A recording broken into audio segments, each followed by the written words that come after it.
ও শুনছো, কালকে যে ঈদ, অত বড় কুরবানি যা জবাই করবে, তো মাংস কিসে রাখবে শুনি? আমাদের যে ছোট ফ্রিজ, ওতে তো আনবে না। যাও গিয়ে একটা বড় ফ্রিজ নিয়ে এসো।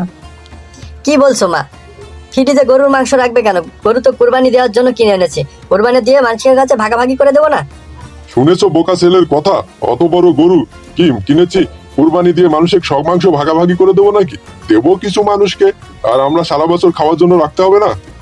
কি বলো বাবা, এরকম কুরবানি দেওয়ার কোনো মানে হয় না। তোমাকে অত বুঝতে হবে না, যাও বাবার সাথে গিয়ে একটা বড় ফ্রিজ নিয়ে এসো। কোরবানির মাংস এভাবে ফ্রিজে রাখা ঠিক না আম্মা। তুমি অত বুঝবে না, বড় লোকের কারবার তুমি বুঝবে কি করে? তুমি গরিব মানুষের মেয়ে, চুপ থাকো।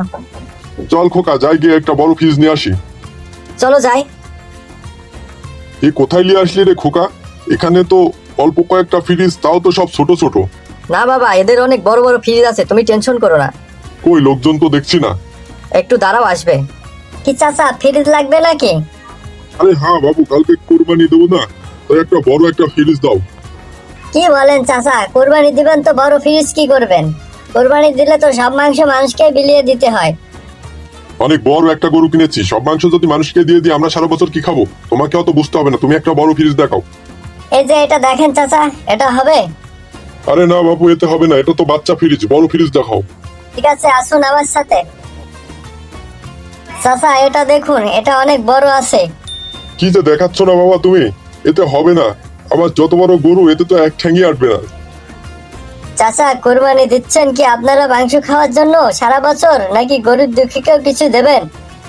এই বেটা, তোকে এত বুঝতে হবে না। তোর দোকানে এসেছি ফ্রিজ কিনতে, তুই ফ্রিজ দেখা।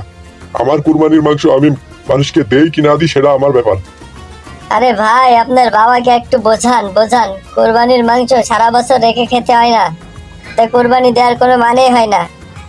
ভাই আপনি আপনার কাজ করুন, ওনাকে বলে লাভ নেই। ঠিক আছে, আসুন।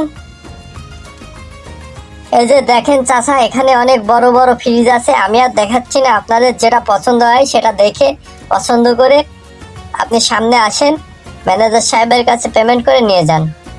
এই সব কথা শেষ কথা বলে যা, তোদের দোকানে ডিসকাউন্ট কত পার্সেন্ট? এই ঈদে কোনো ডিসকাউন্ট নেই, অরিজিনাল প্রাইস। কি বলিস তোরা?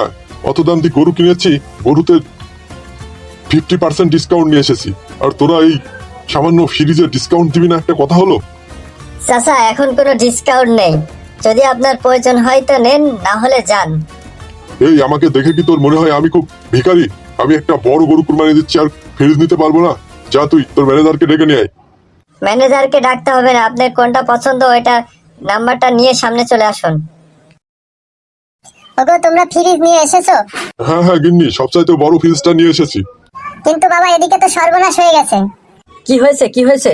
খোকা কুরবানির গরুটা ছুটে পালিয়েছে, খুঁজে পাচ্ছি না, দিনভর খুঁজছি। তোমার কি সর্বনাশের কথা গো! আমি এত বড় একটা ফ্রিজ নিয়ে আসলাম গরু জবাই করে গরুর মাংস রাখার জন্য, আর এখন গরুই হারিয়ে গেছে।